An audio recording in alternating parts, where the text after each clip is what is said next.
Extratug.com for exclusive content that YouTube won't let me post, and also a bunch of perks you have to see to believe. Alright, you saw the title of this video. You know, one frame in what the next 20 minutes are gonna be like. Oh, Big Tug's gonna rip on air travel for the next 10 to 20 minutes, an art form that Seinfeld has cemented and perfected back in 1992. Yeah, it's a little lazy, but hear me out. Let me talk it out real quick. Traveling by plane is a constantly evolving landscape. Every time you get on a plane, it's different from the last time you got on a plane. And when I say evolving, I don't know if that's the correct word, because it has done nothing but taken backward steps for the last 25 years. I just don't understand how humans harness the power of flight, something that we as a species have been dreaming of for hundreds of thousands of years, and then almost immediately turned it into one of the worst experiences you can go through. But it wasn't always like this. We used to have dignity when we put shit in the sky. The roots of flying are ancient, dating back to at least 200 BCE when a Chinese general flew a kite over the walls of a city he was attacking. So, you know, he wasn't flying, but he harnessed the power of wind, which is like 90% of the battle. By the 13th century, kites spread across Asia into the Middle East. Venetian explorer Marco Polo wrote about them in the late 13th century, and soon they spread across through Europe. Everyone was just champing at a bit to get a taste of that sweet, sweet kiting. The earliest kites were not what you'd think. They were actually made of wood and mimicked the shape of birds, which, I don't know about you guys, but have you ever thrown wood into the air? It comes back down really fast, so I don't know how they accomplished this. Eventually, they started using lighter materials, such as bamboo, silk, and paper. You know, like the kites we know about today. But while the rest of Europe was busy flying kites like a bunch of dork asses, Leonardo da Vinci was in the ball game making plans for actual human flight. In addition to painting the Mona Lisa, the Last Supper, and that weird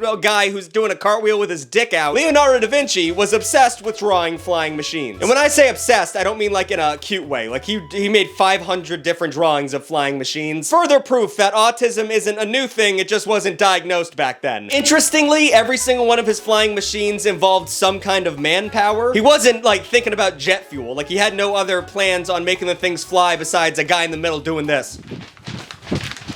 That was the whole plan. So you have to appreciate his imagination on such a topic, but at the end of the day, he never got even close to making one of these things. So he gave us hope that one day we would be able to fly, but at the end of the day, he was standing around thinking, we're gonna need a little magic. We're gonna need some magic to make these things happen. So I have a cat, and she terrifies me. For several reasons. I mean, she'll jump on my chest from 60 feet away in an attempt to let me know that she could hunt and kill me at any time. But the main reason she scares me is because when cats get sick, they don't want you to know about that at all. A dog gets sick, and it's like, bow wow, my tummy hurts, help me, mommy. They let you know. Whereas a cat would literally rather die than let you know it has an ounce of weakness inside of it. But what if I told you that there was a cat litter that was unbelievably lightweight, was delivered right to your door, and would change colors depending on the potential health risks that your cat might have? Is that possible? Yes, it is. All of those things are real because Pretty Litter exists. So this stuff is pretty crazy and has a lot of benefits over bog standard cat litter, so let me just rattle off some banger notes here. Pretty Litter is made of silica gel crystals that weigh so little that I assumed I was getting scammed when it was delivered to my door. But that's because it's just so much lighter than any other kind of litter. It has the ability to alert you to specific health concerns and literally turns a color based on the affliction your cat might have. Like orange might indicate metabolic acidosis, and blue means they might have a urinary tract infection, and it's just crazy how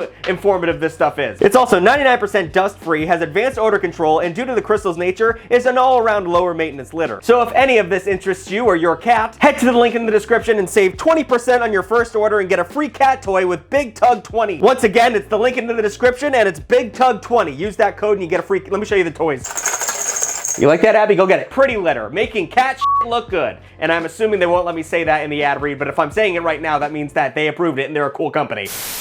And if you think magic is a very big balloon, then Da Vinci was right. Because about 300 years later, we made the next great leap in aviation, hot air balloons. Have you ever ridden in one of these things? It sucks. It's very cold and you have to do it really early in the morning or the balloon doesn't work apparently. Hot air balloons, or as I call them, HABs, hit the scene in 1783 thanks to French brothers Joseph and Jacques Montgolfier. I assume that's how you pronounce it. Once again, the French language pisses me off. The first hot air balloon with passengers climbed to 6,000 feet and traveled over a mile. Over the next century, engineers like these two fine cats would pioneer aerodynamics while fine-tuning gliding machines, which led us to finally the Weird-Ass Brothers from Ohio. In 1903, two kids in Ohio, the Wright brothers, high school dropouts, invented the first flying machine. Who would have guessed? Using a text Nathaniel published on aerodynamics as the basis for their design and a 12 horsepower engine for propulsion, they were able to seize the power of flight from the gods. And just for reference, a 12 horsepower engine is like two fucking lawnmowers. So it's crazy they were able to accomplish accomplish this. By the 1940s, jet engine technology made air travel faster and cheaper. Now everyone was getting on their planes and wearing fancy outfits and wearing big hats and shit. It was like going to church. But much like the Gritty, when everyone starts doing something, it starts to suck. Commercial flying was loud, cold, and uncomfortable, and the planes weren't pressurized, so turbulence was a common occurrence. Imagine getting on a plane, it's like a new thing, and you sit down and the whole thing starts shaking like a bowl of jelly. You would shit yourself and never fly again. But with the introduction of the Boeing 707, commercial flights became comfortable and more affordable. Known as the jet age, flying became accessible to many Americans post-World War II. And between 1955 and 1972, passenger numbers more than quadrupled. Today, flying is commonplace. Everyone's doing this shit. In 2023, over 862 million passengers flew on US commercial flights. But much like your favorite band that no one knew of, when everyone starts enjoying it, it starts to suck a lot more. Despite everyone relying on flying, or maybe because of it, flying has become a lot shittier. But one of the worst parts about flying is not even the flying, it's what happens before the flying, which is the fucking airport. So this is the part of the video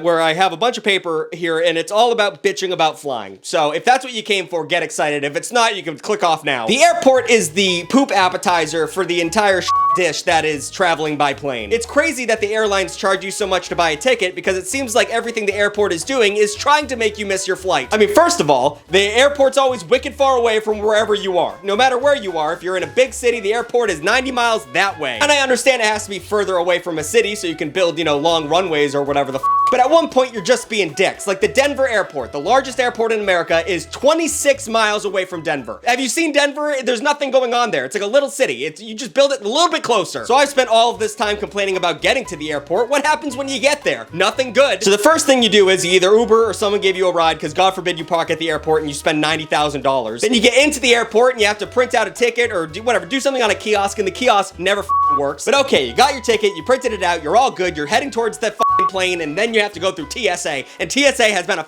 joke since 9/11. But up until 9/11, airport security was run by private companies and generally only required walking through a metal detector. Friends and families could even walk you to the gate, which I'm glad I don't have to deal with that now. That seems like such a waste of time, but they could do that if they wanted to. But now, what is going on? The blame falls on a lot of aspects, but mostly it's the underqualified workers and the uneducated people who are going through TSA. Hey guys, here's a quick tip. For any part of your life, but let's say just for the TSA, let's all act like we've done this before, okay? Lines at the TSA would be running like clockwork if it wasn't for dipshit holding up the line. Hey, do I have to take my laptop out of my backpack and take off my shoes? I don't know, have you taken a flight since 2003? Because you always have to do that, every single time. And then people are constantly trying to like get through TSA with like they're like, maybe this time they won't make me dump out my water bottle. Hey, they're always gonna make you do that. They're always gonna make you do that. And I think we need to talk a little bit more about TSA workers. Listen, I understand you deal with the dumbest people ever, but I walk up and you're really angry with me, or I'm like, I have everything prepared and I'm ready to go. And then you look, step forward,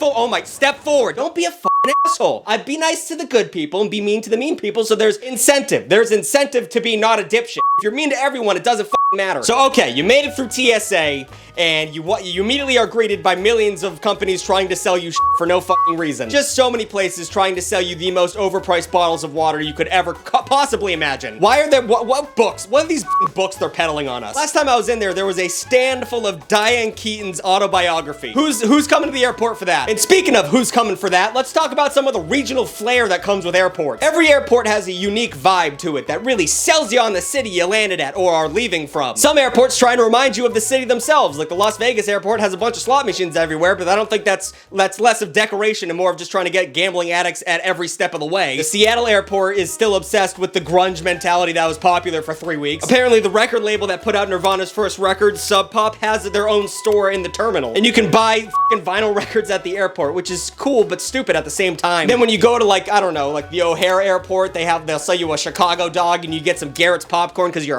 a tourist. And then there's the Denver International Airport, and my brother lives in Denver. I've been to Denver. What are they doing at that airport? I don't know what they're trying to do there. The Denver airport is the center of a lot of conspiracies about the occult, because there is so much weird art hanging around there that it is scary. There's like murals about the end of the world, and there's a giant blue Bronco with glowing red eyes out up front of the airport. It's just very satanic. And then you get to Denver and you're like, oh, this is a very brown city where I can't breathe. It has nothing to do with demon horses. And that statue of the horse, you can't get to it by foot. You can only see it, it's like 9,000 feet from the road. So you have to see it by a car. Well, you get a glance of it and you're like, did I just see hell? What the fuck? And also, one last note before I get into this next segment, the worst part about the airport is the people who get hammered at the airport bars. You people bum me the out every single time. Listen, I understand the enjoyment of an airport beer, you know? Everything has been shitty up to this point, just drink one down while you're waiting for your flight. But do not get blacked out next to me while I'm eating an overpriced hamburger and try and talk to me. I'm angrier than I ever have been in my life. I do not want to talk to a hammered stranger. I'm sorry your life didn't turn out the way you wanted it to, and now you're going on a flight for work for something you don't give a shit about, but don't make that my problem. Keep drinking your IPAs and shut the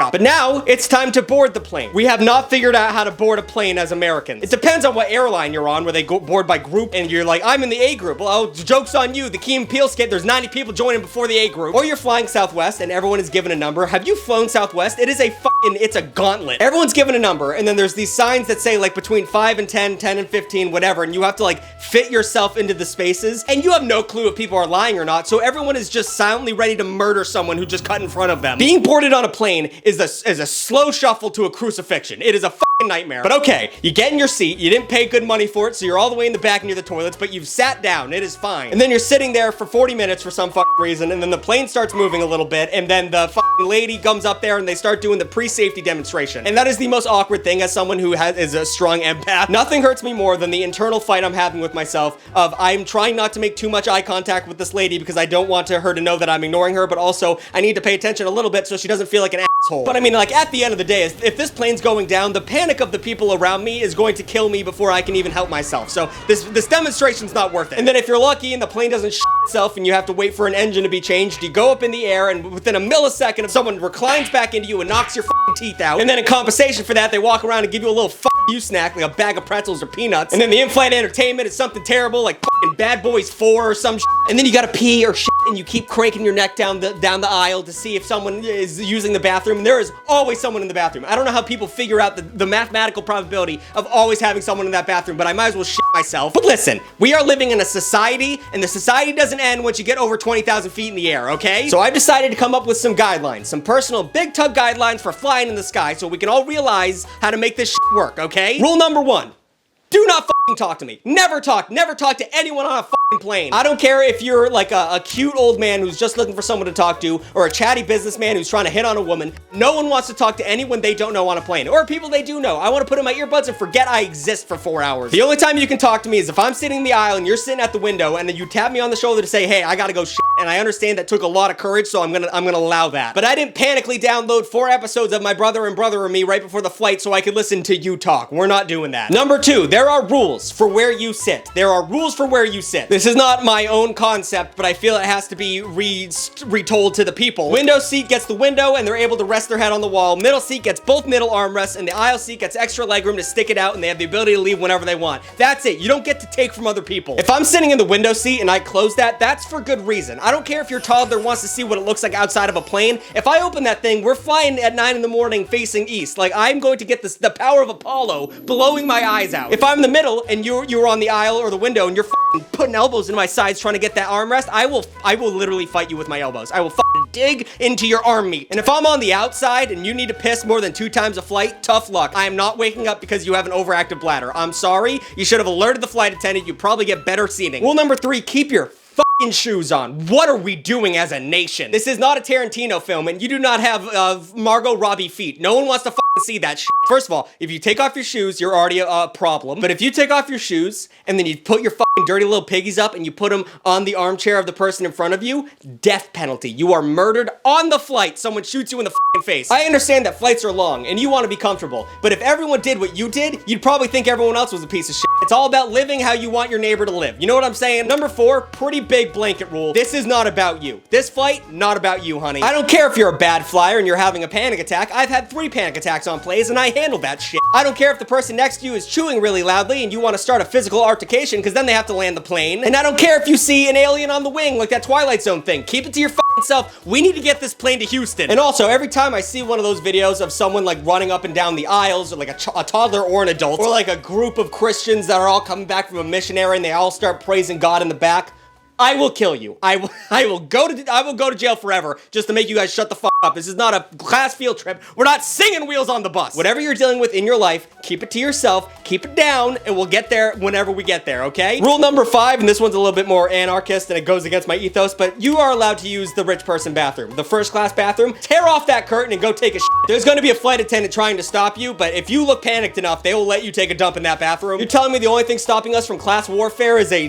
delicately dangling curtain? F you. And the way those people look at you when you're getting on the plane and they just look up at you like, ugh, filth, back of the plane for you. Like, f you, we're coming for you too. Rule number 6, don't be an asshole about reclining your seat. You can recline your seat barely. They give you the option and I understand that. It makes me very angry, but you can do it. But there's a system to it. You slowly do it. You let it back easily because I have a drink on my little stand, and if you do that, it's gonna fly into my lap and I'm gonna reach around and rip your lips off. But just don't do it. Is it worth it? Is it worth it to recline your chair 2 inches? Is it really worth it? Because it just makes you an asshole, and then it creates a domino effect because I have to recline my chair because you reclined your chair, and now everyone's reclined. So it doesn't make it, you don't get a benefit. Whatever.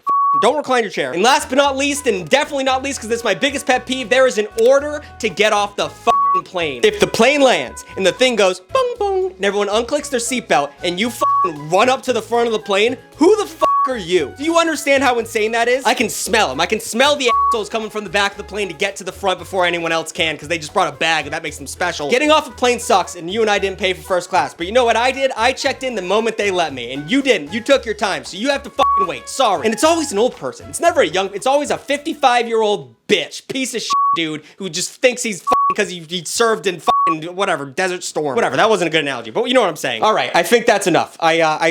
Jesus Christ. I was gonna talk about how airlines are evil and how they have us over since day one, but like, maybe I should. And also, let's talk about buying a ticket. I'm off script right now, baby. I'm going. First of all, when you buy a ticket on the internet, you have to clear your cookies because they know you're looking for tickets and they raise the price every time you go to the website. If you don't clear your cookies and you save $100 because they know you're desperate. It's crazy. God forbid you buy a ticket around Christmas time, and it's not because there's more people buying tickets than, well, it actually is, but it's not like there's less planes, you know? Make the ticket the same price. You're ground gouging me. And the government had to step in recently because all the fees. They had to say, hey, you're telling me you're canceling flights and not giving refunds? You're telling me you're making people wait for 4 hours to get on a flight and not giving them a partial credit? What are you doing? Then you gotta pay for bag fees, and you gotta pay for being fat now, and you gotta do so many things that they're taking money from you from. And now they can overbook their flights. They can overbook their flights, and they can say, hey, you know how you bought a ticket? We sold a lot more tickets than there were on the plane, so you're not gonna make this one. We'll see you in Colorado in 2 weeks. What do you mean? What do you mean? Okay, hold on, let me get this straight. You know exactly how many seats are on that plane and how many tickets you can sell. And you sold these tickets with a computer